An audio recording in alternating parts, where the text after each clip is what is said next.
మన ప్రభువును రక్షకుడైన యేసు పరిశుద్ధ నామమున ప్రియమైన సంఘం ప్రియమైన బిడ్డలారా మరి ఉదయకాల సమయం దీని ఒక ధ్యానించడానికి ముందుగా ప్రార్థన చేసుకున్నాం. ప్రార్థన కృపగల తండ్రి దయగలమైన సేన బంగారు భాగాలకు లేకలేని వందనాలు స్థితులు స్తోత్రములు గతించిన రాత్రంతా నీ రెక్కల సాటిని కాచి కాపాడి సంరక్షించిందేవా మరి ఉదయకాల సమయం సజ్జ లేఖన చేరి ప్రార్థించుండగా వాక్యమైన దేవుడు వాక్యం ద్వారా నాతో మాతో మాట్లాడి మీరే మహిమాదంతా ప్రభావాలు పొందమని చేసినామని అడుగుతున్నాం తండ్రి.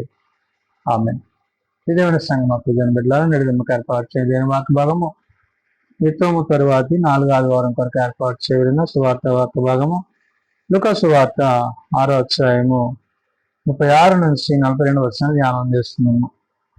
యుద్ధము తరువాతి 4వ ఆదివారం కొరకు ఏర్పాటు చేయబడిన సువార్త వాక్య భాగము లూకా సువార్త 6వ అధ్యాయము 36 నుంచి 42 వచనంలో ఈ విధంగా రాయబడినది.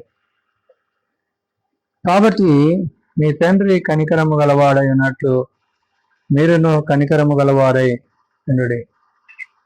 భక్తుడైన లూకా గారు కనికరమును గురించి, ఇతరులతో ప్రవర్తించవలసిన విధానమును గురించి, యేసుక్రీస్తు ప్రభువారు చూపించిన మార్గాన్ని, తండ్రి యొక్క కనికరాన్ని, తండ్రి యొక్క కనికరయుక్తమైన కార్యాలను గురించి తెలియజేస్తున్నాడు. అంటే మనము ఇతరుల పట్ల ఏ విధంగా ప్రవర్తిస్తామో ఆ ప్రవర్తిస్తున్న విధానాన్ని బట్టి మనమును కూడా దేవుని సన్నిధిలో అతి రీతిగా జీవించే వాళ్ళమై ఉంటామనే విషయాన్ని గుర్తు చేశాడు.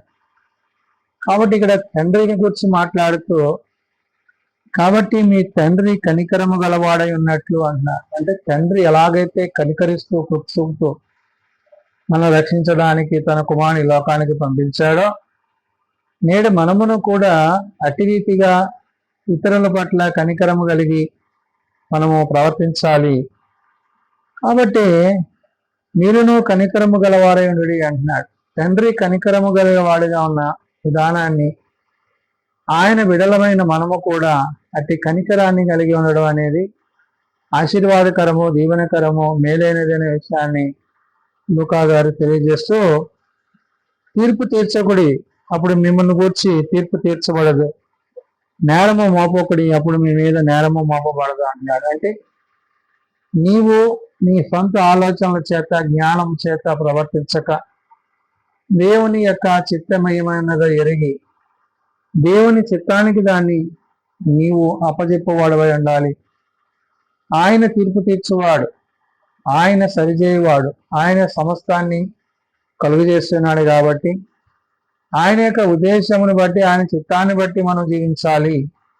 కాబట్టి తీర్పు చేసడానికి మనకి ఏ యోగ్యత లేదనే విషయాన్ని ఇక్కడ లూకా గారి ద్వారా పరిశుద్ధాత్మ దేవుడు చెప్తున్నాడు. అందుకనే తీర్పు తీర్చకుడి, అప్పుడు మిమ్మల్ని గూర్చి తీర్పు తీర్చబడదు అంటున్నాడు. అంటే నీ మాటలో, నీ ప్రవర్తనలో, నీ ఉపదేశములో నీవు ఏదైతే కలిగి ఉంటావో అదే మరలా నీకు తిరిగి ఇవ్వబడుతుంది. కాబట్టి నీవేమై ఉండాలంటున్నాడు, నేరము మోపకుడి, అప్పుడు నీ మీద నేరము మోపబడదు అంటున్నాడు. కాబట్టి నీవు దేవుని యొక్క సన్నిధిలో ఆయన ఉద్దేశానుసారంగా జీవించినప్పుడు, ప్రవర్తించినప్పుడు ఆయన చిత్తానికి దాన్ని నీవు అప్పచెప్పి దేవుని చిత్తంలో నువ్వు దాని గురించి ప్రార్థించబడవై ఉండాలి. మేలైనది దేవుడు చేయనట్లు నీవు ఇతరుల పట్ల కనికరము కలిగి ప్రవర్తించే విధానాన్ని, నీ ప్రవర్తన అంతటి మీద ఆయన యొక్క ఉద్దేశాన్ని కలిగి ఉండడం అనేది ఆశీర్వాదకరమైన విషయాన్ని భక్తుడైన లూకా గారు తెలియజేస్తూ ఇతరులను తీర్పు తీర్చటాన్ని గురించి అనే మాటని ఇక్కడ భక్తుడైన లూకా గారు గుర్తు చేశాడు. కాబట్టి క్షమించుడి, అప్పుడు మీరు క్షమింపబడుదురు అంటున్నాడు. అంటే క్షమాగుణము కలిగి ఉండాలి. దేవుని యొక్క ప్రేమ, దేవుని యొక్క సహాయము, దేవుని యొక్క సన్నిధి మనకి ఎప్పుడు కలిగి ఉంటుందంటే మనము దేవునితో ఎటువంటి ఉద్దేశాన్ని కలిగి ఉంటామో అప్పుడు ఆ ఉద్దేశాలు మన పట్ల పరము నుండి అనుగ్రహింపబడేవి ఉన్నవి. కాబట్టి లూకా గారు చెప్తున్నట్లుగా క్షమించుడి, అప్పుడు మీరు క్షమింపబడుదురు, ఇయ్యుడి, అప్పుడు మీకు ఇయ్యబడును, అణచి కుదిలించి దిగజారినట్లు నిండు కొలతతో మనుష్యులను మీ ఒడిలో కొలుతురు.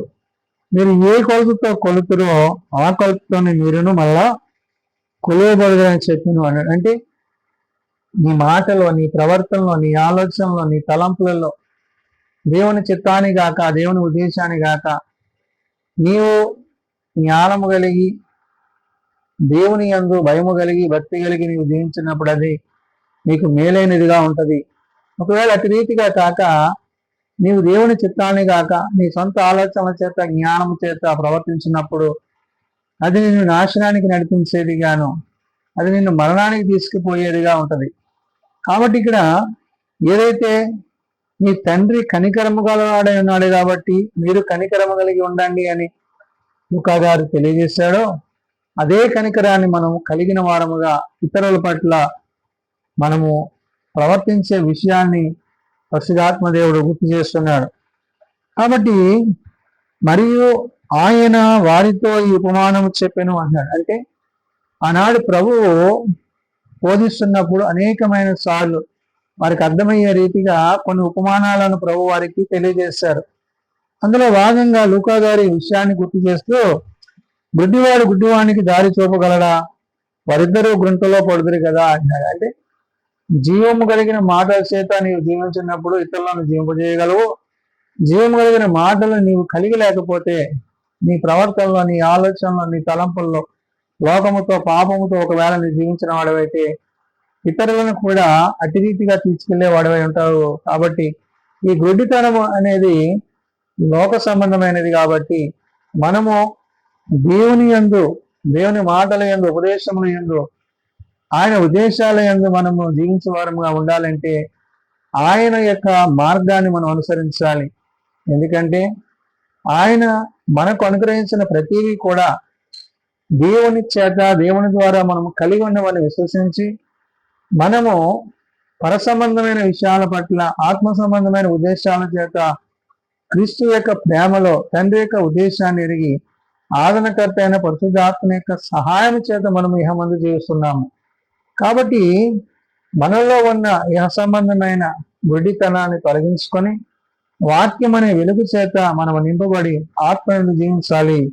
కాబట్టి ఇక్కడ భక్తుడైన లూకా గారు చెప్తున్న మాట, గుడ్డివాడు గుడ్డివానికి దారి చూపగలడా, వారిద్దరూ గుంటలో పడుతురు కదా అంటాడు. అంటే నీ ప్రవర్తనను బట్టి, నీ ఆలోచనను బట్టి, నీ విధానాన్ని బట్టి ఇతరులు కూడా దేవుని యందు నడిపింపబడతారు అనే విషయాన్ని గుర్తు చేసి, శిష్యుడు తన బోధకుని కంటే అధికుడు కాడు, సిద్ధుడైన ప్రతివాడు తన బోధకుని వలె ఉండును అంటున్నాడు. అంటే నీవు దేవుని మాటలలో, ఉపదేశములో దేవుడు నీకు అనుగ్రహించిన వాటిని నీవు కలిగి విని విశ్వసించి ఆ ప్రకారం జీవించినప్పుడు అవి నిన్ను విశ్వాసములోనికి నడిపించేవి ఉన్నవి. కాబట్టి నీ ప్రవర్తన అంతటి మీద, నీ ఆలోచన అంతటి మీద దేవుని యొక్క చిత్తాన్ని, తండ్రి యొక్క చిత్తాన్ని, తండ్రి యొక్క కనికరాన్ని లోబడి నీవు జీవించు.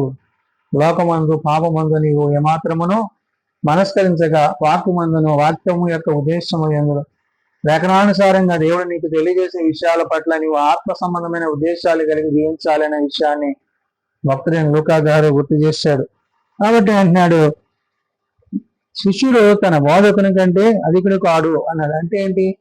తండ్రి చిత్తాన్ని కుమారుడు ఎలాగైతే నెరవేర్చాడో, కుమారుని యొక్క ఉద్దేశాన్ని బట్టి మనము నేడు ఆ ఉపదేశం ఎరిగి ఆయన చిత్తమును అనుసరించి ప్రభు సెలవిచ్చినట్లు నేనే మార్గమును, సత్యమును, జీవమునని ఆయన సెలవిచ్చారు. కాబట్టి ఆయన మార్గమునందున, ఆయన సత్యమందు, ఆయన జీవమందు మనం నడిచి జీవించేవారముగా, అనేకులను జీవింపజేయవారుగా మన ప్రవర్తన ఉండాలి అనే విషయాన్ని చెప్తున్నాడు.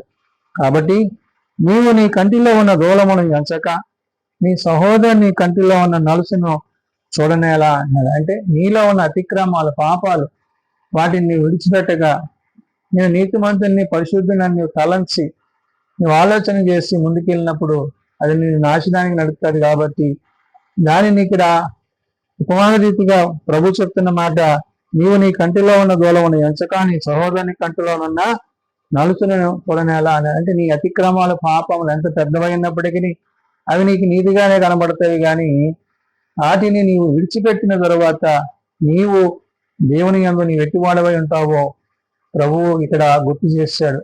కాబట్టి ఇక్కడ నీవు నీ కంటిలో ఉన్న దూలమును చూడక నీ సహోదరునితో, సహోదరుడా నీ కంటిలో ఉన్న నలుసుని తీసివేయమని నీ ఎలా చెప్పగలవు?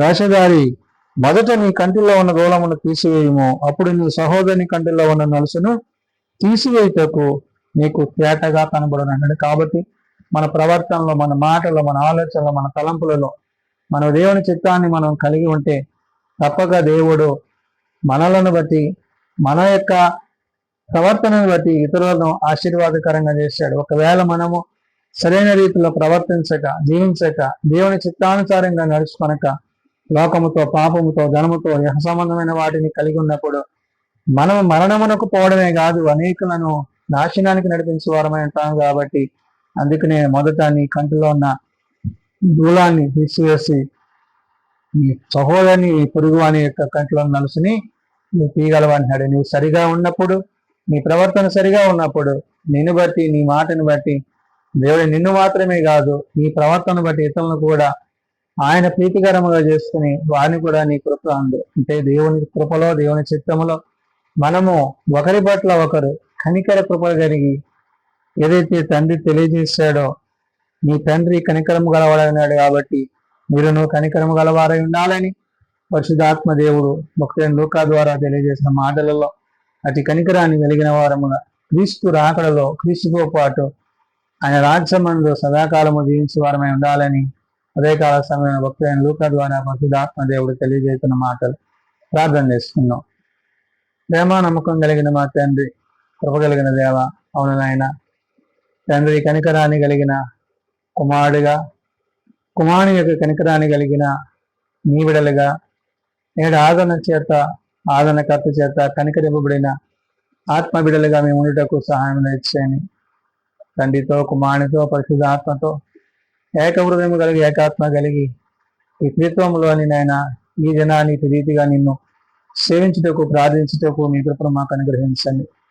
మేము బలహీనలము కాకుండానట్లు మీ శరీరం అందును, మీ రక్తం అందు నిలిచితే ఉండడమే కాక ఈ వాక్యం అందు జీవించుటకు మాకు నేర్పించండి. లోకం వైపు, పాపం వైపు పోక ఆత్మతో, సత్యముతోనైనా మీ వాక్యమందు, మీ ఉపదేశమందు మేము ముందు కొనసాగుతూ అనేకులను విశ్వాసములను నడిపించగలందులో కట్టి కృపణ ఇచ్చేయండి.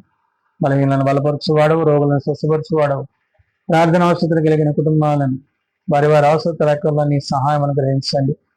ఏ ఒక్కరూ నశించక అంతటా అందరూ మారు మనసు కలిగి, పాప క్షమాపణ కలిగి నీ నిత్యరాజ్యం ముందు చేరగలటకు నీ సహాయం దయచేయండి. అయ్యా, నీ కనికరాన్ని నువ్వు మాకు చూపించిన ఆ యొక్క కనికరాన్ని, అట్టి కనికరము చేత మేము జీవించుటకు, మేము ఇతరుల పట్ల కనికరము గలవారమే, ఇతరులకు తీర్పు తీర్చక మేమేమై ఉన్నామో మేము అది సరి చేసుకుని మా కంటిలో ఉన్నాను ఆ యొక్క దూలమును తొలగించుకొనక ఎదుటివాణి కలుసున్న ఆ నలుసును తీయలేము. కాబట్టి నాయన మమ్మల్ని మేము సరి చేసుకుని ఇతరులకు సరైన రీతిలో కనపరుచుకుంటకు మీ సహాయం దయచేయండి. చిన్న బిడ్డలు, యవనులు, పెద్దలు, వృద్ధులు ప్రతి వారిని వారి వారి తరగతుల చొప్పున ఆశీర్వదించి, దీవించి మీ రెక్కల సారిని బలపరిచి భద్రపరిచినాయి. నీ వాక్యము చేత, నీ ఆత్మ చేత మమ్మల్ని నింపమని త్వరలో రానైనా యేసు పరిశుద్ధ నామమున ప్రార్థించి వేడుకొంచున్నాం తండ్రి, ఆమేన్. పరలోకమందున మా తండ్రి, నీ నామం పరిశుద్ధపరచబడగాక, నీ రాజ్యం వచ్చేదాక, నీ చిత్తం పరలోకమందు నెరవేర్చినట్లు భూమి మీద నెరవేరేదాక మా నిధనాలను మాకు దయచేయండి. అలా ప్రార్థన చేసిన వారిని మేము క్షమించిన ప్రకారం ఆ ప్రార్థనలను క్షమించి శోధనలో ఏకాదశిలో జపించండి. రాజ్యము, శక్తి, మహిమ నిరంతరము నీవే తండ్రి, ఆమేన్. మన పరమ తండ్రి దేవుని ప్రేమ, ప్రభువైన యేసుక్రీస్తు కృప, ఆదరణకర్త అయిన పరిశుద్ధ ఆత్మ సహాయం సదా తోడేయండి, సంరక్షించను గాక. ఆమేన్.